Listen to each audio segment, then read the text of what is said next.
صدري واحلل عقدة من لساني يفقهوا قولي اللهم انفعنا بما علمتنا وعلمنا ما ينفعنا وزدنا علما نافعا أما بعد.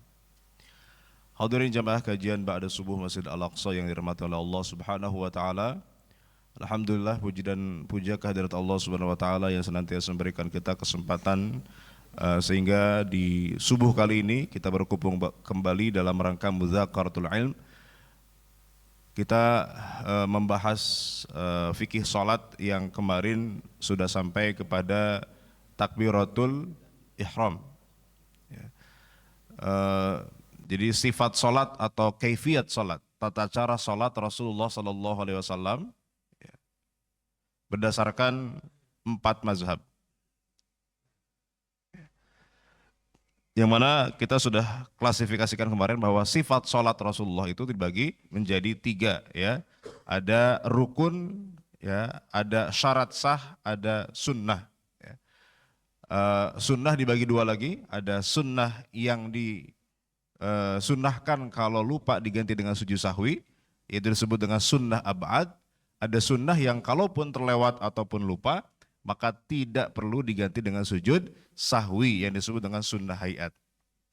Terakhir kita sudah berbicara tentang rukun yang kedua, yaitu takbiratul ihram. Sebelumnya sudah bicara tentang niat ya. Niat, kemudian yang kedua takbiratul ihram. Nah, yang ketiga yang mana 3 rukun ini bareng-bareng ya, dilakukan dalam waktu bersamaan dalam madzhab Syafi'i. Niat, takbiratul ihram, satu lagi apa Pak? Rukun yang ketiga, yang ini 3-3-nya bareng dilakukan dalam sholat dalam madzhab Syafi'i. Satu lagi apa? Ada yang tahu? Niat, takbiratul ihram, yang bareng-bareng. Angkat tangan sunnah, yang rukun. Ya. Berdiri. Nah, berdiri ini rukun yang ketiga yang dilakukan bareng-bareng dengan 2 rukun sebelumnya. Dalam madzhab Syafi'i, niat harus sambil berdiri.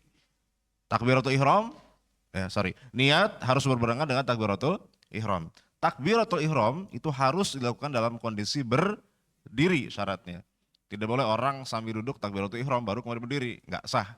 Takbirnya itu ketika sudah siap berdiri. Idza qumta ilas shalah fakabbir, kata Rasulullah. Ketika kamu sudah berdiri melaksanakan salat, maka fakabbir, bertakbirlah. Maka takbir harus dilaksanakan dalam posisi berdiri. Qomat dia baru takbir pas duduk, Pak. Lagi duduk udah takbir duluan ya. Allahu Akbar baru berdiri, maka takbirnya tidak sah. Nah, yang berikutnya yang ketiga adalah berdiri. Berdiri ini menjadi rukun dalam salat ya, berdasarkan hadis riwayat Imam Bukhari ya. Shalli qa'iman fa illam tastati fa qa'idan fa illam tastati fa ala janbin. Salatlah kamu dalam posisi berdiri. Fa illam tastati fa qa'idan. Kalau tidak mampu baru boleh duduk.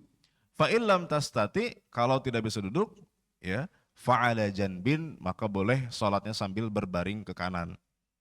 Ya, berbaring ke kanan ke arah kiblat. Jadi dada dan muka kita mengarah ke arah kiblat sambil kita berbaring, berarti berbaringnya miring, Pak ya. Kepala ke utara, kaki ke selatan. Karena kita kan kiblatnya ke barat ya. Nah, itu posisi yang dimaksud dengan ala janbin ya. Kalau tidak bisa juga berbaringnya miringnya nggak bisa. Bisanya dia terlentang. Maka boleh dengan sedikit mengangkat kepala ke arah kiblat. Kakinya menghadap ke barat, ke kiblat ya. Kepalanya kemudian agak diangkat sedikit.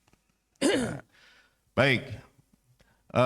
Kemudian kata Imam An-Nawawi dalam kitab Al-Majmu', wa ajma'atil ummatu ala dzalik. Ulama ijma. Ijma itu artinya sepakat semuanya. Sepakat apa?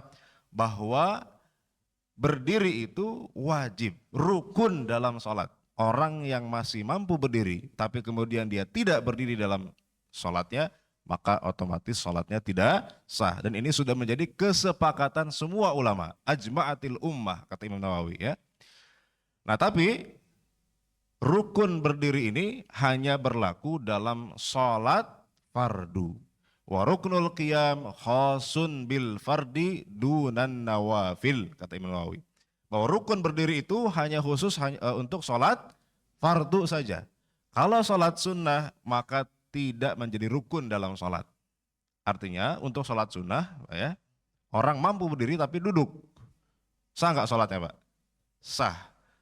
Ya, sah. Karena sholat sunnah itu tidak menjadi syarat harus berdiri. Berdiri bukan rukun dalam sholat sunnah. Dia hanya rukun dalam sholat fardu saja. Apa dalilnya? Masih riwayat Imam Bukhari juga. Man shalla qa'iman fahuwa afdal. Siapa yang sholat berdiri maka itu lebih utama. Wa man shalla qa'idan falahu nisfu ajril qa'im. Siapa yang sholatnya sambil duduk maka dia mendapatkan setengah pahala orang berdiri. Masih ada lanjutannya sebelum hadisnya. Wa man shalla na'iman falahu nisfu ajril qa'id. Siapa yang sholat sambil rebahan, tiduran, maka dia mendapatkan setengah lagi dari pahala orang yang sholatnya duduk gitu.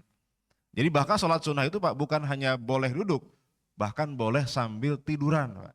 Sholat sunnah ya. Misalnya kita lagi ngantuk Pak, pengen sholat tahajud ya. Mau berdiri males rasanya itu Pak. Ya, kita masih punya wudhu gitu. Daripada nggak tahajud sama sekali, boleh Pak tahajudnya sambil rebahan. Sambil tiduran, boleh. Karena sholatnya sholat sunnah, cuma dia dapat 1/4 aja pahalanya daripada orang yang berdiri. Lumayan Pak daripada enggak sama sekali. Karena ibadah itu kan yang lebih baik istiqomahnya. Ya, kita menjaga istiqomahnya itu gimana caranya supaya kita nggak kelewat sholat tahajud walaupun dalam kondisi kita misalnya nggak bisa berdiri, ya sudah. Walaupun bisa berdiri sebetulnya, ya sambil tiduran bisa. Ya cuma pahalanya tadi ya, setengah dari pahala orang duduk setengah pahala orang berdiri. Itu kalau sholatnya sholat sunnah. Tapi kalau sholat fardu, ulama sepakat orang yang masih mampu untuk berdiri, maka dia tidak boleh kemudian langsung duduk begitu saja. Gitu ya.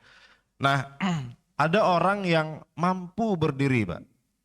Tapi kondisi tidak memungkinkan dia untuk berdiri. Wajib nggak dia berdiri, Pak? Ya, jadi ada 3 kondisi, Pak ya.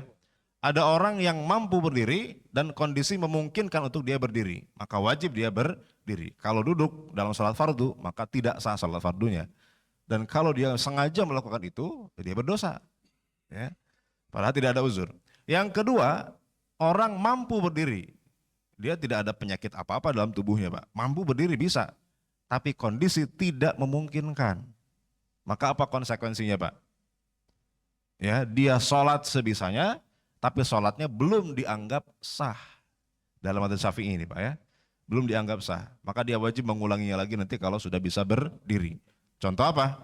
Contoh sholat dalam kendaraan, sholat di kereta, ya, yang tidak bisa dijamak. Contoh sholat subuh misalnya, berangkatnya malam, sampainya pagi jam 8 misalnya, ya. Otomatis sholat subuhnya di kereta. Secara kemampuan badannya bisa berdiri sebetulnya, mampu berdiri, tapi kondisi tidak memungkinkan karena kondisi penuh dan tidak ada space untuk berdiri misalnya gitu ya. Maka apa yang dilakukan? Sholat sebisanya, walaupun sambil duduk, tapi masalahnya ini belum dianggap sah kan gitu ya, belum dianggap sah. Maka nanti ketika sudah sampai di tujuan, dia bisa sholat dengan sempurna, dia mengulanginya lagi sholatnya.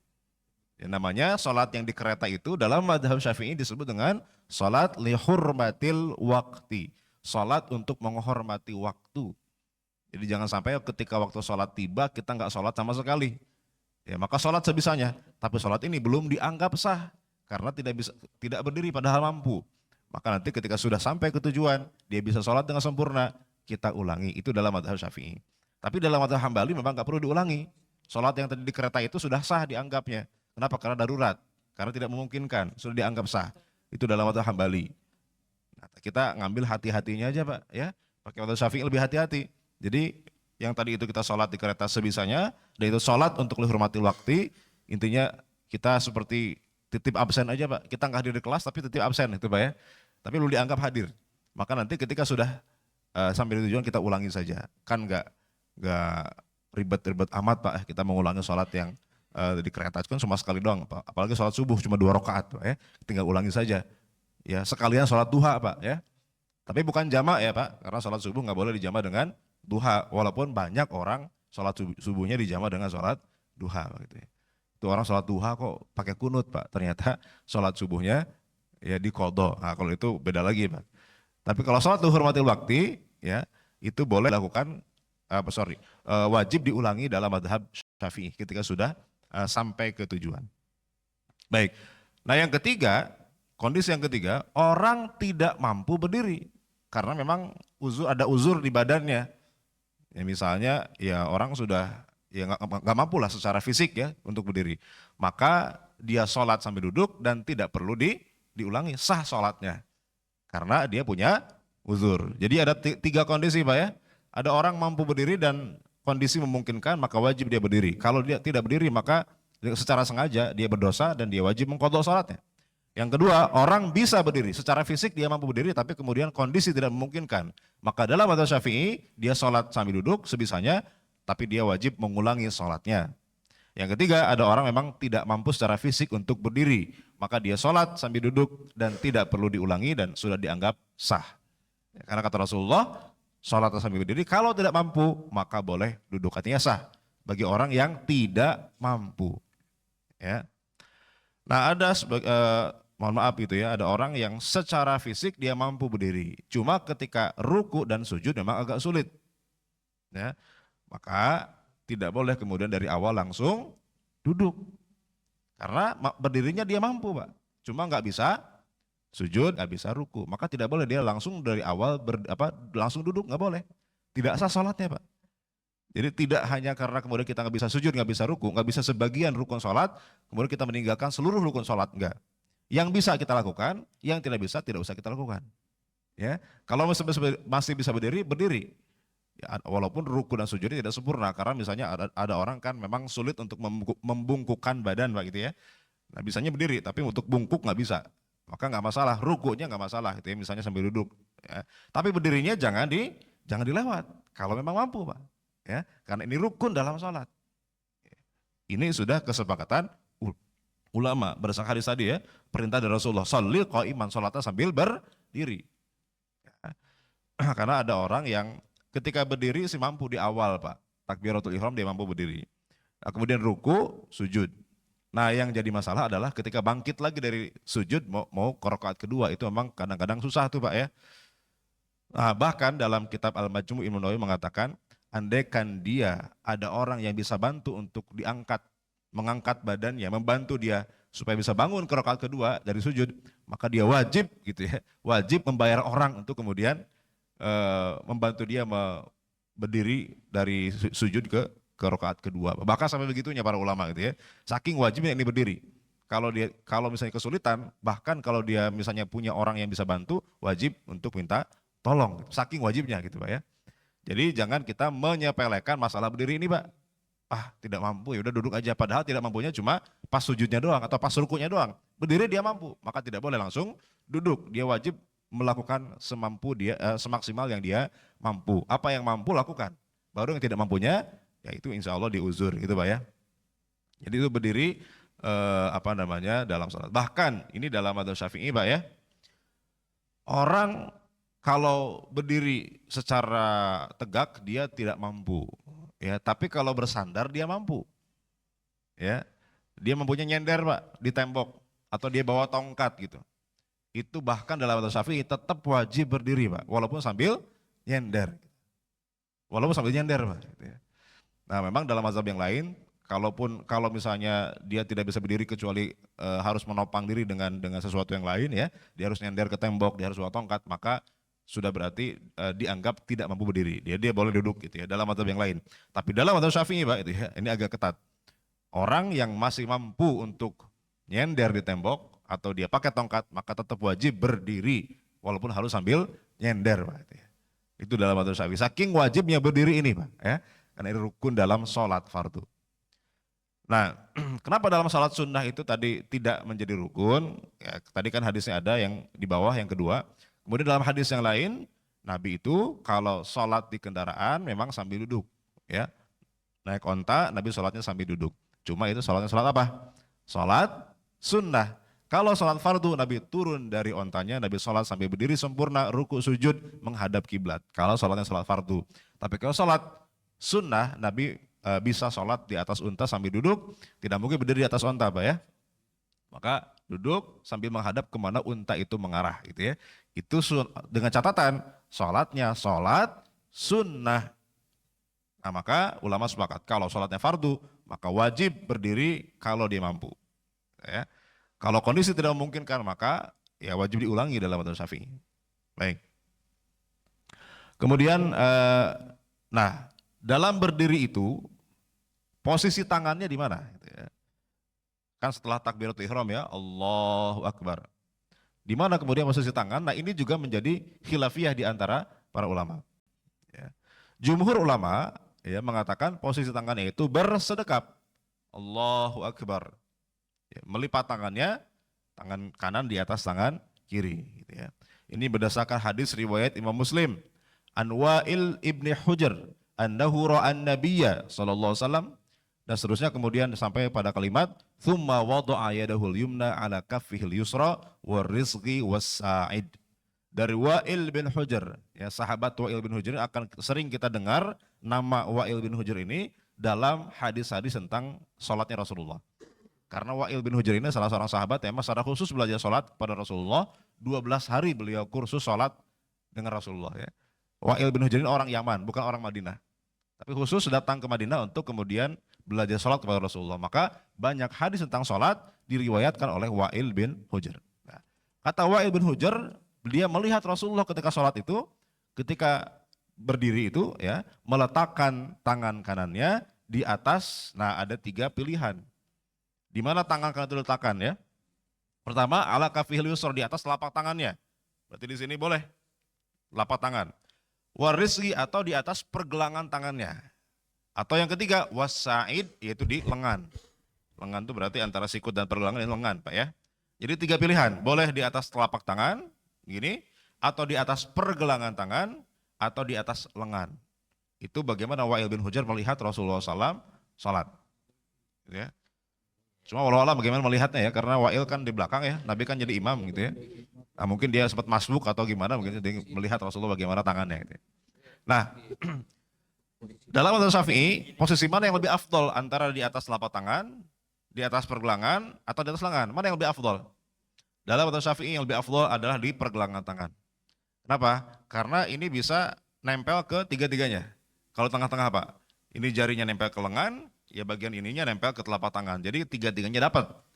Jadi semua hadisnya diamalkan gitu Pak ya. Kalau telapak tangan, boleh jadi yang lengan ini nggak dapat.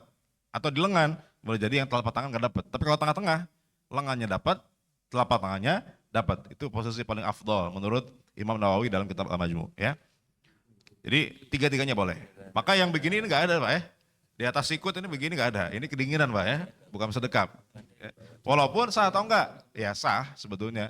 Tapi kalau bicara lebih afdol, yang mana yang sesuai sunnahnya, ya tadi telapak tangan, pergelangan tangan, atau di atas lengan. Baik.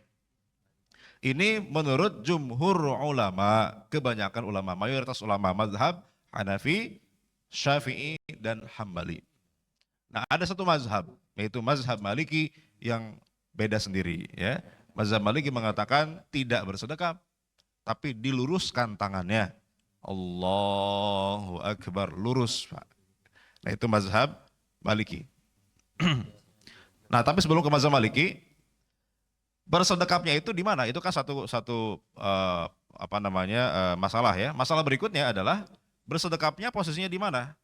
Di bagian tubuh kita bagian depan ini ya. Nah dalam mazhab Hanafi itu di bawah pusar. Mazhab Hanafi, Allahu Akbar, di bawah pusar ya.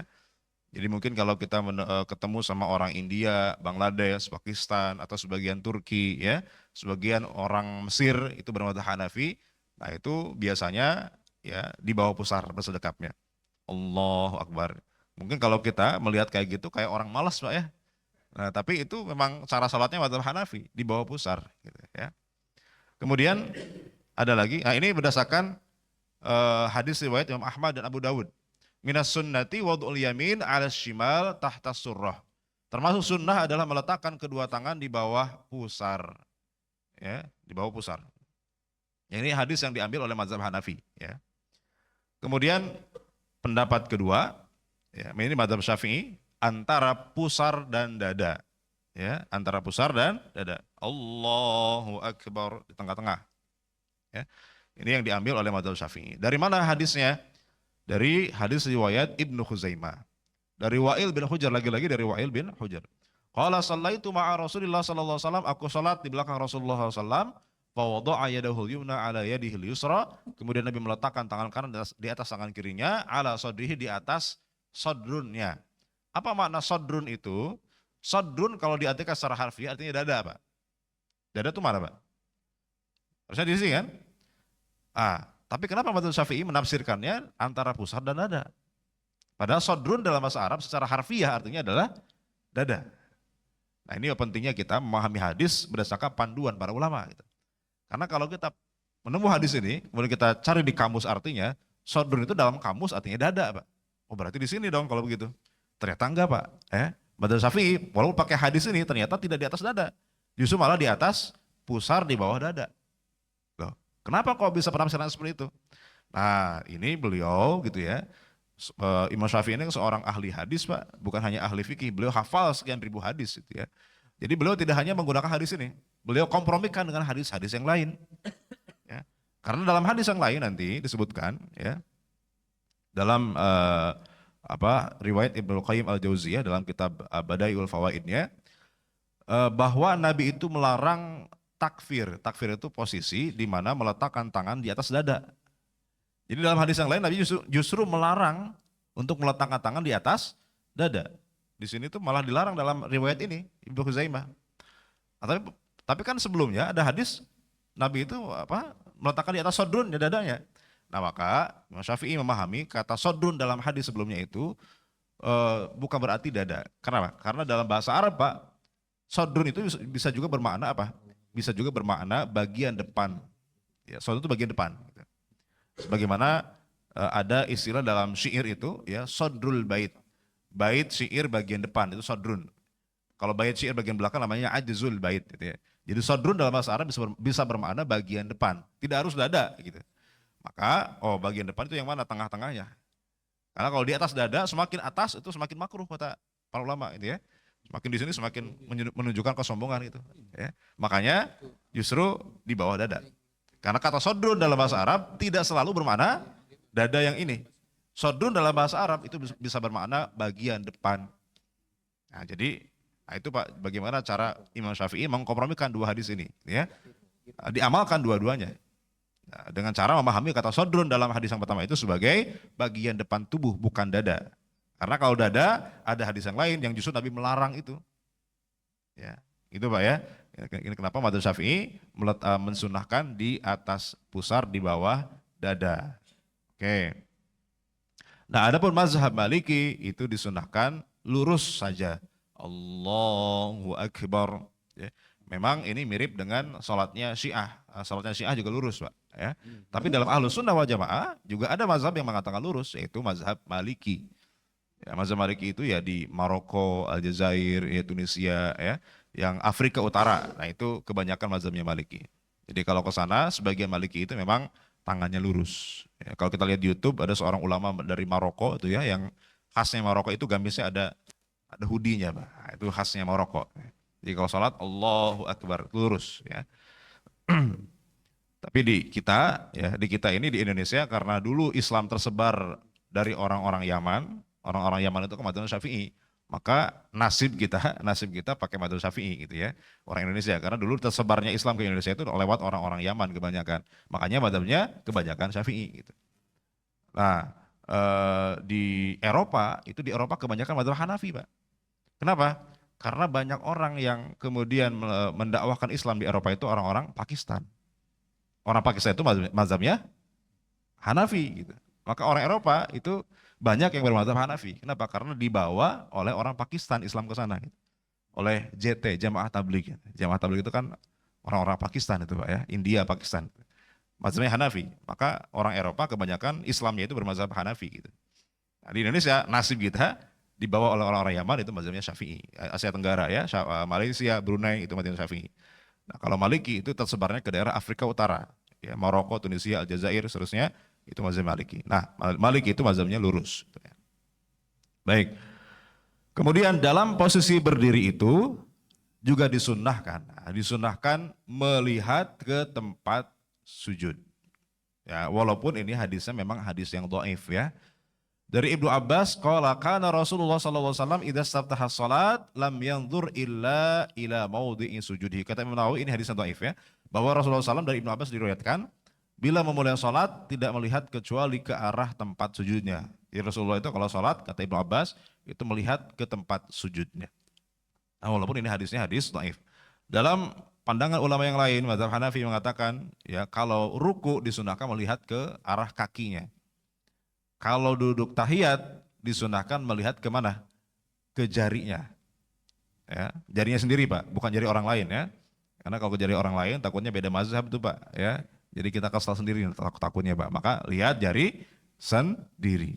Itu mazhab Hanafi. Tapi mazhab Syafi'i melihat ke tempat sujud.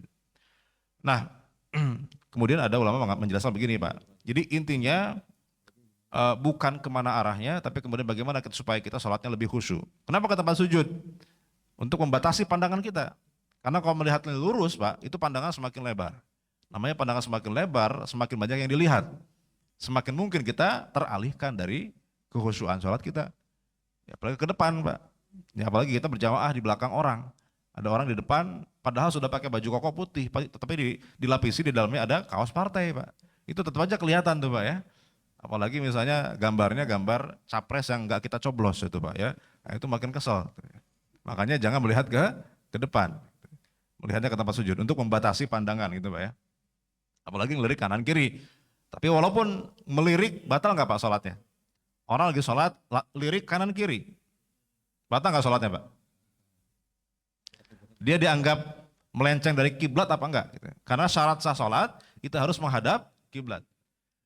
Nah, para ulama mengatakan, patokan menghadap kiblat itu adalah dada kita. Jadi yang penting dada masih mengarah ke kiblat. Adapun misalnya kepalanya lirik kanan, lirik kiri, makruh memang dalam sholat, tapi tidak sampai membatalkan sholat. Gitu. Ya, ada orang misalnya lagi sholat, kebetulan masjidnya terbuka, ya ada bakso lewat Pak, ya bakso langganan dia Pak, ya dia ngelirik kanan, waduh, habis sholat boleh nih jajan bakso misalnya Pak. Nah itu tidak batal sholatnya selama dadanya tetap mengarah ke arah kiblat, karena patokannya adalah dada. Kalau posisi berdiri, gitu Pak ya. Kalau posisi berdiri, kalau dadanya bergeser baru kemudian bisa tidak sah sholatnya. Ya, kalau sholatnya sholat fardu. Makanya nanti para ulama mengatakan kalau kita sholat di kapal gitu Pak ya, di kapal, kemudian di kapal itu kadang-kadang kan belok-belok gitu ya, tapi beloknya nggak se-ekstrim mobil gitu ya, beloknya pelan-pelan. Ketika di kapal itu ya kita pada saat sholat pertama kali takbiratul ihram menghadap ke arah kiblat. Tapi seiring kemudian berjalannya kapal gitu ya, kapalnya belok, berarti kan kita geser tuh arah kiblat. Bagaimana caranya Pak? Nah, kita tetap harus menghadap ke arah kiblat. Kita geser Pak. Ya, badan kita tetap mengarah ke kiblat. Nah, kita sudah tahu arah kiblat ke sana tuh Pak. Kapalnya geser ke kiri, ke kanan misalnya. Berarti ya badan kita geser ke arah kiri supaya tetap menghadap ke arah kiblat itu Pak. Itu agak sulit Pak ya. Ya, tapi syaratnya begitu, kalau sholatnya sholat fardu gitu ya. Walaupun ada sebagian ulama mengatakan tidak masalah kalau itu memang menyulitkan, karena itu memang sholat di kapal ya. Kapal itu kan memang sholatnya bisa berhari-hari, berbulan-bulan. Beda kalau di kereta kan paling cuma satu kali sholat kita sholat di kereta, maka wajib diulangi. Tapi kalau sholat di kapal yang bisa berbulan-bulan di dalam kapal, ya masa kita harus ulangi sholat selama kita di kapal kan nggak mungkin Pak ya. Nah, maka dibolehkan, sebagian ulama membolehkan kalau sholat di kapal itu tidak harus menghadap kiblat, dia tetap dianggap sah sholatnya. Baik. Jadi patokan menghadap kiblat tadi dada ya, adapun kepala tidak masalah. Maka ketika misalnya kepalanya nunduk ke bawah, mengarah ke tempat sujud, itu tidak dianggap dia tidak menghadap kiblat. Walaupun kepalanya nunduk ke bawah, justru sunnahnya menghadap ke tempat sujud. Ya, karena yang dianggap untuk patokan yang menghadap kiblat itu adalah dadanya. Kalau posisi berdiri, kalau posisinya misalnya sholatnya sambil baring, ya tadi ya baringnya ke kanan, maka tetap dadanya harus menghadap kiblat. Kalau tidak mampu, maka tadi yang menghadap kiblat adalah kakinya, telapak kakinya yang menghadap ke arah kiblat. Kalau posisinya dia harus terlentang ya, tidak bisa berbaring ke kanan.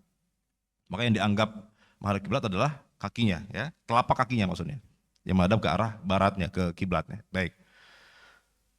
Taib, ini sunnah ketika berdiri. Kemudian disunnahkan juga merenggangkan tumit yang dapat mendatangkan khusyuan. Jadi tumit kita juga diatur posisinya supaya lebih khusyuk. Jadi tidak terlalu rapat karena bisa nggak seimbang, dan tidak terlalu lebar karena lama-lama pegel. Jadi diposisikan bagaimana caranya supaya posisi kaki kita itu khusyuk, lebih khusyuk. Ya. Nah, bagaimana posisi yang paling afdol terkait dengan kaki kita, Pak? Jari kaki kita itu apakah harus menghadap lurus ke arah kiblat atau boleh membentuk huruf V? Ya. Itu kalau kira-kira lebih enak mana, Pak? Lagi sholat. Lebih enak lurus kakinya atau membentuk huruf V, Pak? Yang lebih natural, yang lebih sesuai dengan bentuk tubuh kita itu, Pak, itu mana? Lurus atau V? Mungkin tiap orang berbeda mungkin, Pak ya. Ya. Yang lebih natural kalau saya lebih afdol, lebih enak tuh V ya. Kenapa? Kalau lurus tuh kayaknya memaksain gitu, Pak ya. Kayak maksain gitu ya. Nah, maka tidak masalah. Karena tadi, Pak, menghadap kiblat itu kan yang penting dadanya. Adapun kakinya segala macam itu memang tidak menjadi syarat. Walaupun sebagian ulama mengatakan lebih afdol kalau bisa semua tubuh menghadap kiblat maka lebih afdol. Makanya dalam takbiratul ihram kemarin kita bahas bahwa tangan kita lebih afdol menghadap kemana? Ke arah kiblat tangannya, bukan begini, tapi menghadap ke arah kiblat. Walaupun tidak masalah juga begini, tetap sah, gitu ya. Termasuk kaki juga, kaki kalau bisa lebih afdolnya memang menghadap ke arah kiblat. Tapi kalaupun memang kemudian malah memaksakan, malah tidak khusyuk sholatnya, maka kita ambil posisi yang bisa membuat kita lebih khusyuk dalam sholat, nyaman, gitu Pak ya, lebih nyaman. Nah, pertanyaan berikutnya Pak. Ketika berdiri itu, ya, boleh nggak kita matanya merem, Pak? Kalau tadi kan menghadap ke bawah, ini merem, Pak, boleh nggak dalam sholat? Sebagian ulama memakruhkan sholat sambil merem. Ya, kenapa? Karena berarti kalau merem kan berarti tidak melihat ke tempat sujud, padahal sunnahnya kan melihat ke tempat sujud. Itu yang pertama. Yang kedua, kalau orang merem, Pak, itu kemungkinan besar bisa ngantuk, Pak, gitu ya. Bisa malah ketiduran, Pak. Ya, kalau terlalu khusyuk, Pak ya, saking khusyuknya ya mendengar imam bacaannya panjang, enak, Pak ya, tartil, akhirnya malah ketiduran, Pak ya. Gara-gara dia merem. Nah, itu kalau seperti itu maka makruh. Tetapi ya juga para ulama mengatakan ketika misalnya merem itu malah lebih khusyuk, maka boleh dia merem. Kalau dengan merem itu dia bisa lebih khusyuk ya. Misalnya kan kadang-kadang kita sholat di basement Pak ya, di kantor ada basement. Nggak ada sejadahnya, dikasih koran Pak. Jadi dikasih koran Pak. Jadi alasnya pakai koran. Lagi sholat, bukannya baca Al-Fatihah malah baca berita kriminal Pak. Ya. Jadi habis sholat bukannya dapat pahala, malah dapat info Pak. Ya. Jadi kalau komposisi begitu ya jangan lihat ke bawah, mendingan merem. Gitu ya. Daripada kita sholat sambil baca koran kan gitu. Makanya ya kalau bisa korannya jangan yang ada gambar-gambar aneh-aneh Pak ya, yang ada tulisannya doang gitu. Itu jangan dibaca. Itu kalau posisinya seperti itu. Jadi boleh merem ketika itu bisa menambah kekhusyuan. Tapi kalau tidak maka tadi dijalankan sunnah bahwa kita disunahkan melihat ke tempat sujud supaya membatasi pandangan kita. Intinya Pak, intinya bagaimana supaya sholat kita menjadi lebih khusyuk. Itu poinnya.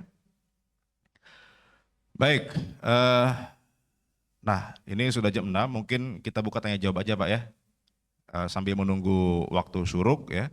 Ini kalau kita lanjutkan ini agak tanggung Pak, karena ini panjang sekali nanti berikutnya ya. Berikutnya insya Allah kita akan bahas tentang bacaan ketika berdiri.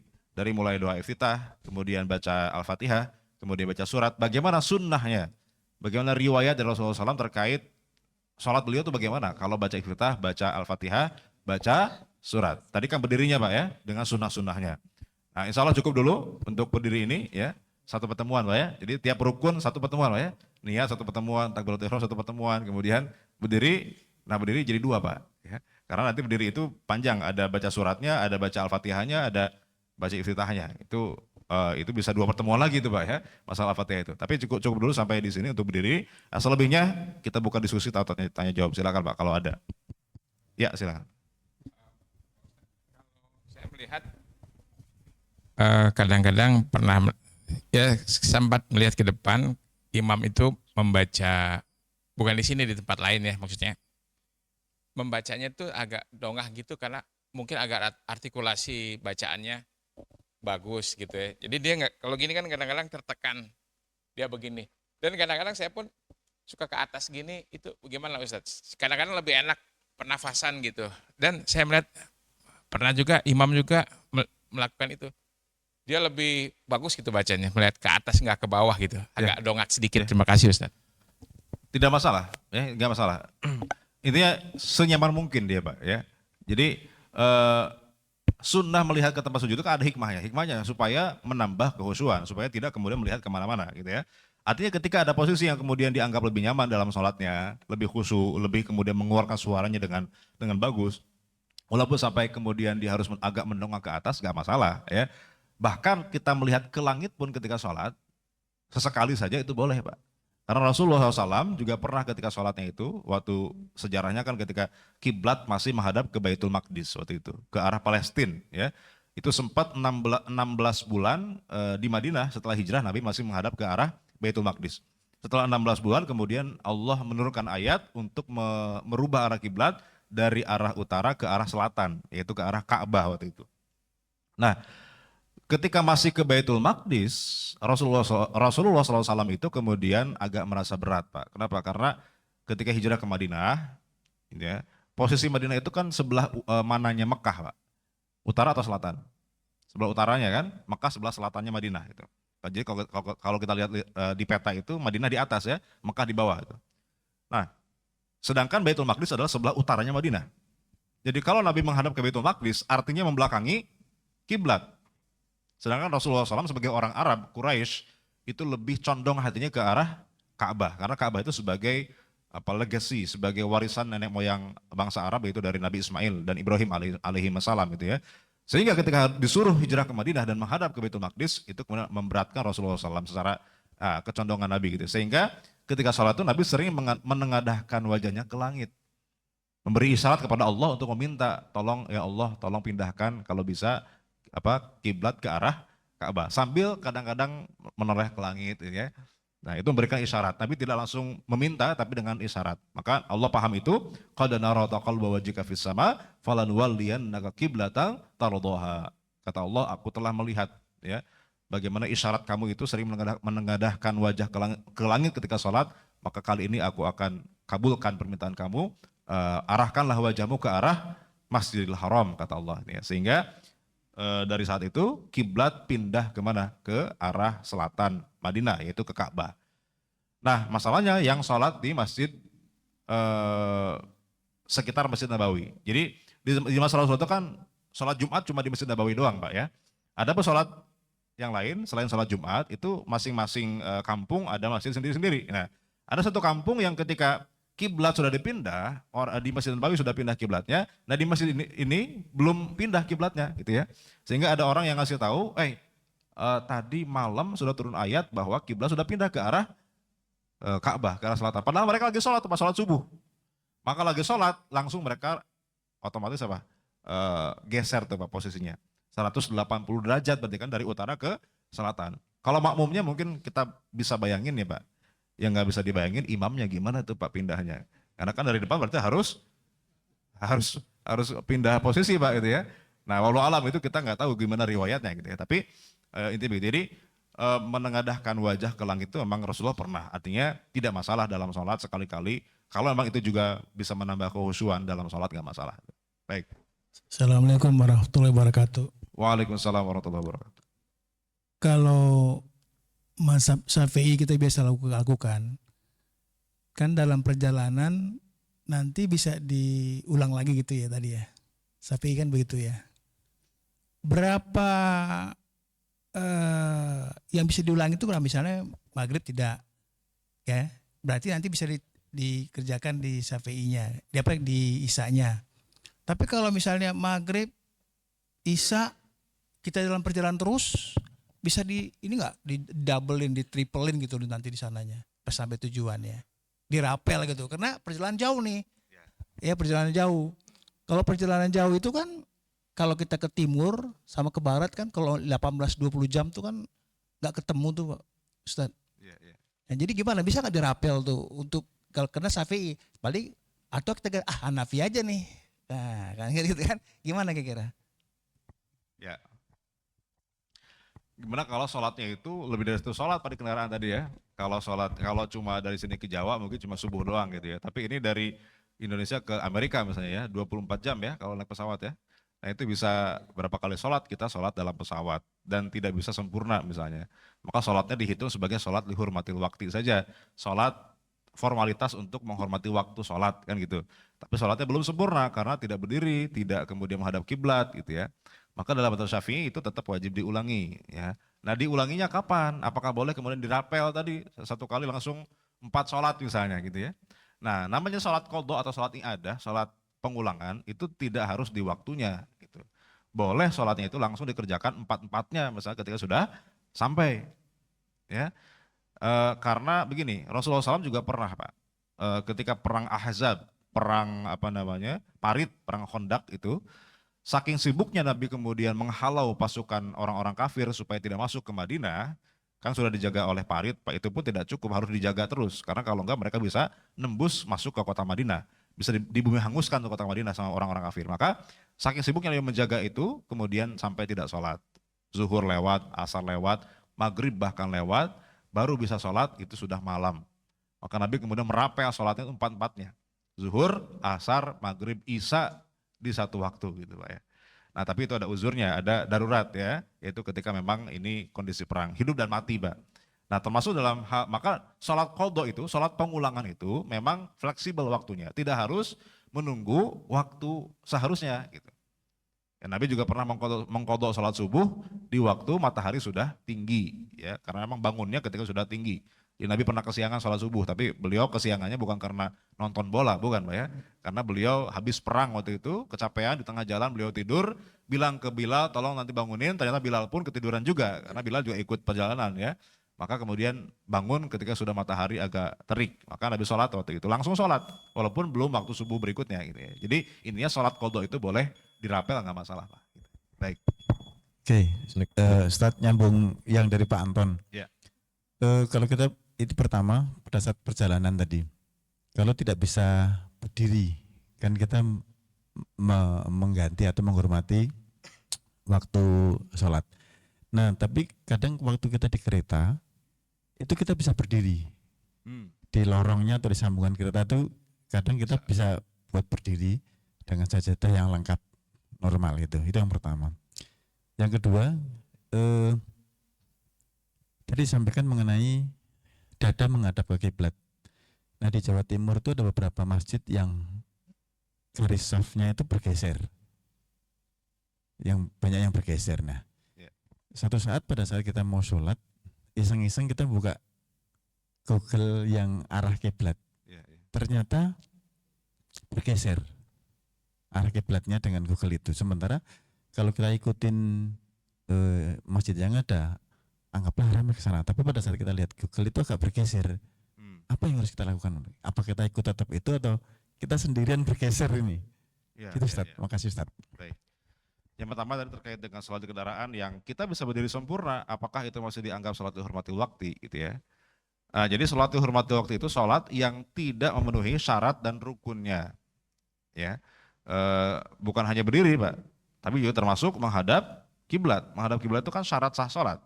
Artinya kalaupun bisa berdiri, tapi tidak menghadap kiblat, artinya kan sholatnya belum sempurna, belum sah itu. Maka tetap nanti diganti gitu. Karena menghadap kiblatnya enggak. Kecuali kalau trek keretanya lurus Pak gitu ya.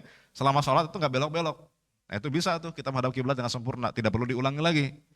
Tapi masalahnya kan trek kereta kan biasanya belok-belok Pak gitu ya. Jadi otomatis tidak menghadap ke kiblat. Itu yang jadi kemudian belum dianggap sah sholatnya. Sehingga tetap wajib diulangi gitu ya. Tapi kan bisa berdiri, ya sudah berdiri sebisanya karena kan tadi orang bisa berdiri wajib berdiri gitu. Tapi karena menghadap kiblat, maka tidak menghadap kiblat maka diulangi. Itu yang pertama. Yang kedua terkait apa tadi Pak? Oh ya, arah kiblat geser. Nah gesernya berapa derajat Pak? Karena ada batas toleransinya. Ya kalau kadang rada ekstrim. Jadi kalau misalnya kita bicara anggaplah ini garis saf, di ujung sana itu tetap, tapi yang sebelah sini itu bergeser bisa 1 meter. Bergesernya agak ekstrim. Itu banyak sekali di Jawa Timur yang seperti itu. Kenapa digeser itu Pak? Saya nggak tahu. Yang pasti safnya garisnya itu sudah bergeser. Jadi semua yang sholat itu bergeser semua. Ya. Ini kalau kita lihat aplikasi di apa namanya? Kolaborasi dulu Pak. Kalau di sini pas. Ini kalau kita lihat aplikasi kiblat, itu banyak ya aplikasi kiblat kan. Kalau dia aplikatornya itu paham fikih ya, dia pakai pendapat jumhur ulama. Jumhur ulama itu mengatakan menghadap ke arah kiblat itu tidak harus presisi menghadap ke bangunan Ka'bahnya, tidak harus presisi. Ya, ada batas toleransinya. Karena ada hadis mengatakan ma bainal masyriq wal maghrib kiblah, antara timur dan barat adalah kiblat. Berarti kan range-nya luas, Pak. Antara timur dan barat. Karena Nabi kan posisinya kiblatnya sebelah selatan, ya, ke selatan. Maka antara timur dan barat kata Rasulullah adalah kiblat. Maka range-nya luas. Batas toleransinya adalah 45 derajat ke kanan, 45 derajat ke kiri dari bangunan Ka'bah. Artinya kalau masih dalam range itu maka masih dianggap menghadap ke kiblat. Maka kalau dalam sebagian aplikasi arah kiblat itu ada apa nih Pak? Ada tandanya ya. Jadi ada area yang diwarnain tuh Pak. Jadi ada panah yang menghadap ke bangunan Ka'bahnya persis, tapi di sekelilingnya ada area yang diwarnai ya, 45 derajat ke kanan, 45 derajat ke kiri. Selama masih dalam area itu masih dianggap menghadap ke arah kiblat. Itu pendapat jumhur ulama, gitu ya. Nah ini contohnya begini Pak ya, ada kelihatan Pak ya. Jadi ada panah, ada birunya itu. Nah itu berarti masih range-nya itu masih dibolehkan. Tapi kalau sudah melenceng, nah itu berarti sudah tidak menghadap ke kiblat Pak, gitu. Jadi tergantung kita ukur Pak ya, berapa derajat tuh melencengnya. Kalau masih dalam area 45 derajat nggak masalah gitu, nggak masalah ya. Jadi sebagian masjid kadang-kadang ada yang memaksakan tadi diserong gitu, apa namanya safnya. Padahal sebetulnya masih dalam range arah kiblat gitu. Tidak perlu disorong juga kalau misalnya masih dalam area kiblat yang dibolehkan itu. Gitu. Ya, karena repot juga Pak. Pertama secara estetik kan tidak bagus tuh Pak ya. Masih lurus tapi kok softnya agak mencong, secara estetik nggak bagus. Kemudian juga bisa mengurangi kapasitas jamaahnya kan. Kalau mencong begitu kan jadi tidak efisien itu apa namanya ruangnya gitu ya. Nah, sehingga memang kalau masih dalam area itu tidak masalah. MUI sudah memfatwakan itu, maka boleh, tidak harus ketika ada masjid yang kemudian diukur dengan alat yang presisi, ternyata tidak terlalu presisi, nggak masalah selama tidak tadi ya, tidak melenceng dari 45 derajat kanan dan kiri dari arah Ka'bahnya. Saya itu Pak. Baik. Ustaz, Ada lagi? Iya. mengenai tadi kalau mampu berdiri maka dia wajib berdiri walaupun kondisinya pada saat ruku atau sujud tidak bisa begitu ya. Itu syarat syahnya. Cuman kalau kondisinya misalnya sakitnya begini Ustaz, mampu berdiri, tapi kalau dia duduk kemudian berdiri lagi itu menahan sakit gitu. Tapi kalau lagi normal bisa berdiri, jalan gitu. Tapi kalau dia duduk nanti berdiri, duduk itu sakit, itu satu. Yang kedua, ada kasus misalnya dia menggunakan kateter. Itu wudunya bagaimana ya Ustaz? Apakah cukup tayamum atau dia harus wudu? Tapi kan dia megang najis terus nih, bagaimana kondisinya? Gitu Ustaz. Baik. Kondisi yang pertama, dia pada saat awal sholat dia mampu berdiri. Tapi kemudian ketika ruku sujud mau bangkit lagi susah gitu. Maka fattaqullaha mastata'tum, bertakwalah kepada Allah semampu yang kita bisa, semaksimal kemampuan yang kita bisa. Jadi kalau memang tidak mampu nggak masalah gitu ya. Yang penting di awal kita berdiri dulu. Jangan langsung tiba-tiba duduk ya, karena di awal kan dia mampu. Maka yang mampunya jangan ditinggalkan karena yang tidak mampunya gitu ya. Kemudian yang kedua terkait dengan orang yang menggunakan kateter tadi itu, nah itu kalau dalam bahasa Arab disebut dengan salisul baul, orang yang kemudian dalam kondisi uzur karena ada penyakit ya, salah satunya adalah salisul baul, orang yang tidak mengontrol keluarnya air seni dari kemaluannya, itu salisul baul. Maka ada uzur, dibolehkan, dia tetap wajib berwudu, tidak tayamum, wajib berwudu ya. Tapi kemudian wudunya harus diulangi setiap mau sholat. Setiap mau sholat fardu, ulangi wudunya lagi. Setiap mau sholat fardu, ulangi wudunya lagi gitu ya. Karena kan wudunya itu bukan untuk mengangkat hadas. Karena hadasnya kan terus keluar. Wudunya itu sekedar untuk listibahatis sholat, untuk membolehkan dia melaksanakan sholat, untuk syarat bisa sholat ya. Maka setiap waktu sholat dia berwudu, cukup sekali saja, dan syaratnya harus sudah masuk waktu sholatnya. Jadi tidak boleh wudunya misalnya untuk sholat zuhur dari jam 10, nggak bisa. Karena dia terus keluar hadasnya, maka sholat wudunya sesaat sebelum sholat dia baru berwudu. Nanti ketika sholat fardu lagi, dia wudu lagi. Dibolehkan seperti itu. Baik. Lagi Ustaz. Ada lagi? Ini di kolom Zoom ada banyak Ustaz, ada 4. Oh iya. Mungkin Boleh pandai-pandai. Coba ini bukan di rukun yang sedang dibahas, nggak apa-apa ya Ustaz, sekilas saja ya. Jika karena sakit di lutut, maka tidak bisa sujud dan duduk di antara dua sujud.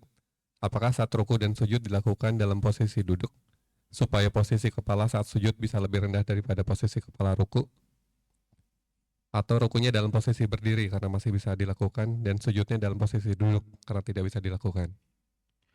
Kakinya sakit kalau sujud. Ya. Jadi sebisa yang dia bisa, semampu yang dia bisa ya. Misalnya dia kalau sujud sakit gitu ya, maka uzur kan. Maka bagaimana caranya? Dia bisa duduk saja, duduk, kemudian nanti rukunya condong, sujudnya lebih condong lagi, walaupun tidak sampai posisi sempurna karena memang ada uzurnya, ada sakitnya gitu ya. Nah terkait dengan duduk ini, kalau orang nggak bisa berdiri kan boleh duduk ya. Duduknya gimana Pak? Orang nggak bisa berdiri, boleh duduk. Duduknya gimana? Boleh duduk dengan cara apapun, ya. Sila boleh, selonjoran juga boleh, ya. Sholat duduk di atas kursi juga boleh, gitu ya. Tapi lebih afdolnya, kata para ulama, afdolnya itu kalau bisa duduknya duduk iftirash, duduk seperti kita tahiyat awal, gitu ya. Kalau bisa. Tapi kalau tidak bisa, ya boleh duduk dengan cara apapun. Sila boleh, selonjoran boleh. Yang makruh itu adalah sholatnya sambil melipat lutut, ya, melipat lutut kemudian dipegang begini Pak, ya. Nah itu yang makruh, itu duduk ik'a namanya ya. Tapi selain itu dibolehkan ya, selonjoran, sila nggak masalah. Ya, yang penting dia kemudian merasa nyaman dalam sholatnya. Kalau memang tidak mampu berdiri, gitu ya. Artinya memang ini fleksibel saja. Selama memang tidak mampu, benar-benar tidak mampu ya, karena sujud ini kan rukun dalam sholat. Ya, kalau mampu wajib, gitu ya. Nanti kita insya Allah akan bahas tentang bagaimana syarat-syarat posisi sujud yang kemudian sah, gitu ya. Insya Allah kita akan bahas. Tapi kalau tidak mampu maka boleh sholat dengan sambil duduk, kemudian dengan mengisyaratkan badannya condong, lebih condong daripada rukunya. Baik. Ada lagi? Kemudian ketika sholat fardu atau sunnah, apakah dalam membaca surat harus lebih panjang-panjang ayatnya di rakaat awal? Dan kedua, apakah pada saat turun sujud di ruku disunahkan lutut duluan sampai ke tanah? Bisa apa? Lutut duluan? Iya. Oh iya. Nah insya Allah nanti kita bahas di pertemuan berikutnya Pak ya, tentang sunnah membaca surat setelah Al-Fatihah. Itu baiknya surat-surat apa saja yang dibaca ya. Setiap sholat ada perbedaan ya. Bocorannya begini, kalau sholat maghrib disunahkan bacaannya bacaan-bacaan pendek, surat-surat pendek. Nabi itu dalam beberapa riwayat dikatakan kalau sholat maghrib, rakaat pertama baca Al-Kafirun, rakaat kedua baca Al-Ikhlas. Sebaliknya sholat subuh disunahkan bacaan-bacaan yang panjang. Ya, dalam beberapa riwayat Nabi itu kalau sholat subuh satu rakaat membaca 100 ayat, 60 sampai 100 ayat kalau sholat subuh. Ya, tapi itu tergantung dari kemampuan jamaahnya. Kalau jamaahnya merasa berat, ya ada yang berburu-buru untuk berangkat kerja dan seterusnya, daripada dia kemudian tidak mau sholat berjamaah lagi, maka imam yang berkorban. Artinya tidak kemudian memaksakan bacaan yang panjang. Gitu. Insya Allah nanti kita bahas di pertemuan berikutnya. Termasuk juga masalah dari i'tidal ke sujud, apakah tangan duluan atau lutut duluan. Dua-duanya ada riwayatnya. Yang nggak boleh kepala duluan gitu ya. Kalau kepala duluan itu namanya salto bukan sujud gitu ya. Jadi dua-duanya ada riwayat. Insya Allah nanti kita akan bahas apa riwayatnya gitu, di pertemuan berikutnya. Baik. Ustaz, ini ada dua lagi, cepat aja Ustaz ya. Makmum tidak boleh menyelesaikan imam, baik lebih cepat ataupun lambat. Ketika sering ditemukan terutama di rakaat terakhir, makmum suka berlama-lama dalam sujud akhirnya, padahal imam sudah tasyahud akhir, bagaimana keadaan ini Ustaz? Selama tidak kemudian terlewat, artinya tertinggal gitu ya, dalam mazhab Syafi'i tertinggal 3 rukun perbuatan, itu masih kemudian sah gitu ya. Cuma kalau bicara afdolnya, ya afdolnya memang harmonis dengan imam gerakannya. Jadi imam ngangkat, makmum ngangkat, imam sujud, makmum sujud gitu ya. Maka al-mutaba'ah itu afdol, mengikuti imam itu lebih utama daripada kemudian kita mengutamakan berdoa dalam sujud yang lama gitu ya. Karena akan mencederai mutaba'ah ya, mencederai keharmonisan antara makmum dengan imamnya, tidak selaras gerakannya gitu ya. Sedangkan dalam prinsip dalam berjamaah itu adalah inna maju ilal imam liyutamma bihi. Sesungguhnya imam itu jadikan untuk apa? Diikuti. Jadi kalau kita di belakang imam, konsekuensinya adalah kita ikut imam itu. Apapun yang imam kemudian lakukan, kita ikutin gitu. Nah, kalau kita mau lama-lama doa di sujud, nah sholatnya sholat yang sendirian Pak. Sholat tahajud, ya, sholat duha. Nah itu kalau mau 2 jam pun boleh Pak kita sujudnya ya. sambil banyak doa di situ boleh. Tapi kalau sholat fardu memang sholat berjamaah itu lebih afdol kita mengikuti gerakan imam. Baik. Terakhir Ustadz, Eh, ada jamaah menanyakan beliau kalau sholat duduk di kursi karena tidak bisa duduk tasyahud. Namun pada saat takbiratul ihram beliau bisa berdiri, namun ketika berdiri berarti keluar dari kelurusan saf. Apakah harus tetap duduk untuk memelihara kelurusan saf atau berdiri saja? Iya, ya itu memang masalah kalau pakai kursi ya. Sebenarnya kalau nggak pakai kursi sih aman. Kenapa? Karena pas dia duduk kan otomatis di situ nggak maju gitu ya. Tapi kalau pakai kursi itu ada kursinya sehingga agak maju sedikit gitu. Itu menjadi muskilah, itu jadi masalah gitu ya. Tapi memang kalau misalnya mampunya cuma pakai kursi, ya itu insya Allah ma'zur Pak, insya Allah ada uzur, ada toleransi ya. Tapi kalau afdolnya memang bisa nggak pakai kursi supaya safnya tetap lurus, ya lebih afdol. Nah, cuma kalau tadi memang tidak mampu kecuali pakai kursi nggak masalah, insya Allah itu ada uzurnya, nggak masalah. Karena lurusnya saf juga itu bukan syarat sholat, itu kesunahan dalam sholat itu. Baik. Cukup? Ada lagi? Ya. Mau tanya Ustadz, kalau sholat berjamaah itu kan ada sebagian makmum itu yang posisi berdirinya tuh kayak V tadi tuh. Ya.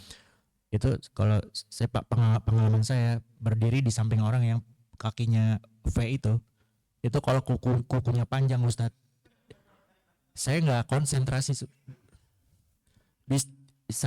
Terus dia berinisiatif untuk selalu menempelkan gitu. Kayak ngejar gitu. Jadi saya gimana nih ditusuk-tusuk begini sepanjang, gimana Ustadz? Boleh nggak kita menarik kaki kita gitu? Iya. Apalagi kukunya cantengan Pak, lebih parah lagi. Ya itu memang sering jadi masalah ya, ketika saling kejar-kejaran itu Pak ya. Ya sebetulnya tidak perlu saling kejar-kejaran begitu, kan itu juga Nabi memang merintahkan. Nabi itu perintah cuma luruskan dan rapatkan gitu. Jadi Nabi tidak mengajarkan teknisnya gimana. Cuma para sahabat ketika Nabi memerintahkan itu, kemudian sebagian sahabat mengatakan faro'a itu ahadana, aku melihat salah seorang di antara kami. Jadi bukan semuanya sahabat. Salah seorang di antara kami itu menempelkan tumit dengan tumit, lutut dengan lutut, bahu dengan bahu gitu. Nah itu artinya itu penafsiran sebagian sahabat terhadap perintah Nabi untuk meluruskan dan menempatkan. Nah sebagian ulama mengatakan tidak harus sampai kemudian memaksakan harus rapat tumitnya, lututnya, bahunya, karena itu juga akan takalluf, artinya memaksakan diri sehingga bisa mengurangi kenyamanan orang dalam sholat gitu. Jadi tidak harus sampai memaksakan seperti itu gitu ya. Artinya rapat di awal ya sudah, kita yang penting rapat di awal. Selebihnya misalnya ketika gerakan lain kemudian tidak rapat lagi nggak masalah. Yang penting di awal kita sudah berusaha untuk merapatkan saf. Jadi tidak harus dikejar-kejar apalagi tusuk-tusuk kayak tadi itu Pak ya.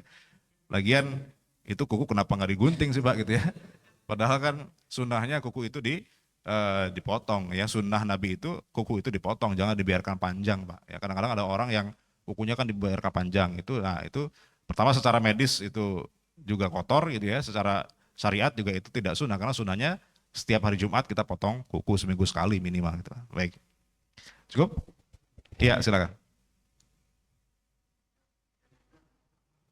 Oh ya, yang di kiri, sebentar, yang di kiri ada nggak? Sebagian kitab Syafi'i ada memang. Jadi sebagian orang yang ngaji kitab Syafi'i yang kecil-kecil kitabnya, itu memang ada pernyataan sebagian ulama Syafi'i yang di kiri gitu. Kenapa di kiri? Karena menafsirkan kata sodrun tadi itu sebagai tempat di mana ada jantung. Ya, tempat di mana ada jantung disebut dengan sodrun. Jantung itu di mana? Kiri apa kanan, Pak? Nah, sehingga di kiri itu. Kenapa? Karena jantung itu yang kemudian ditafsirkan sebagai makna dari sodrun itu. Nah, itu pendapat sebagian kecil tapi sebagian kecil Syafi'iyah. Ya, sebagai besar itu tadi di antara pusar dan dada. Ya, memang ada sebagian kecil yang tadi menafsirkan kata sodrun dalam hadis sebagai tempat di mana di situ ada jantung. Gitu. Itu penafsiran sebagian ulama. Ya, silakan. Satu lagi Ustaz, itu nih biasanya terjadi di sholat jemaah, kayak ini baru Jumat kemarin juga nih ya. Ya. Ini setelah masa-masa COVID ini biasanya jemaah itu agak merenggangkan gitu ya, masih terbawa gitu ya, walaupun sekarang udah nggak ada COVID lagi gitu ya. Apalagi pas qomat mau sholat gitu ya, itu posisinya tuh kadang-kadang kan mengisi dari belakang gitu ya, terus kadang-kadang nggak pas, nggak rapat gitu ya, kadang-kadang ada jarak kira-kira bahkan sampai 30 cm gitu ya, Du. Nah, itu tapi tetap lanjut sholat gitu. Nah, ini hukumnya apa, Ustaz? Apakah pas sudah sholat masih bisa merapatkan atau ada memang ada toleransi berapa senti gitu ya untuk yang merenggangkan itu? Kan Iya. ada ini juga apa? Hadisnya juga ya, kalau merenggangkan itu kan ada